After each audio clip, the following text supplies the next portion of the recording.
Dubai International has retained its title as the world's busiest airport for the 10th consecutive year. In the first 9 months of the year, the Emirate welcomed 68.6 million guests and is on track to break traffic records by the end of the year. Joining me now is Dubai Airport CEO Paul Griffiths.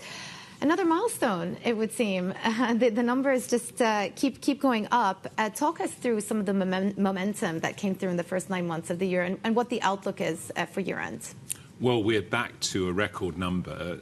We've beaten all-time records now.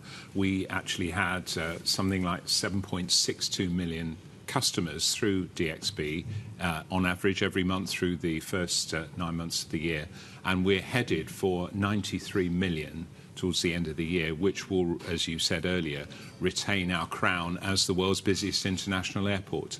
And it's been a particularly good time because we now have 250 separate cities connected through DXB in 105 different countries with more than 90 airlines serving. So we're very, very geographically well spread with a huge range of destinations, which is, I think, adding to the momentum of our overall growth. I'm curious to see the breakdown between direct traffic versus transfer passenger traffic. How has that breakdown evolved the last Well, it's few very years? interesting, actually, Joumanna, because before the pandemic, 60% of customers coming through DXB were actually travelling on to another destination and 40% were coming to the city.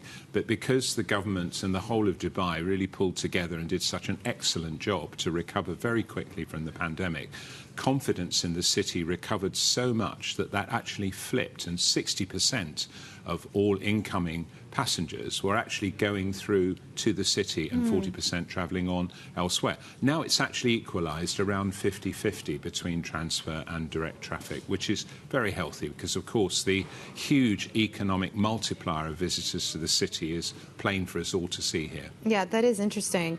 In terms of city destinations, I saw London remains the top city destination with 2.9 million guests. I saw that in your report, followed by Riyadh, which is interesting. The city saw strong growth, 2.3 million guests. That's almost a 26% increase. From your numbers, can you tell how much of that is tourism versus business travel? It's rather difficult to tell the breakdown, but the interesting thing is how those cities have moved relative to each other.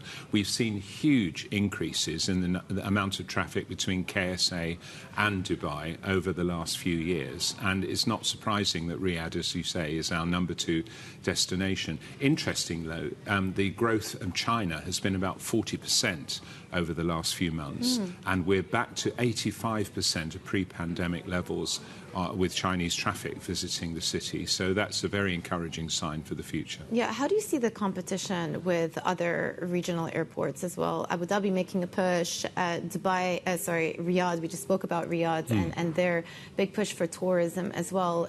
Is the rivalry growing? Is the competition growing in the region? I think no one has the combination of a fantastic city that's been growing at the rate that Dubai's been growing and great connectivity through the airport. So those two things have really supported one another. And if you look at the split between our visitors to the city and those that are transferring through, we have a very, very high proportion. If you compare that with other cities, the amount of direct traffic is a very small proportion of the overall numbers. So I think that is giving us the confidence to predict that by 2027 we will hit the 100 million mark of guests through the airports, which will be another milestone for DXB. Yeah, and I remember the last time you were on, you were talking about some of the technological advancements that allow you to take advantage of all of the space that you have to accommodate so many passengers.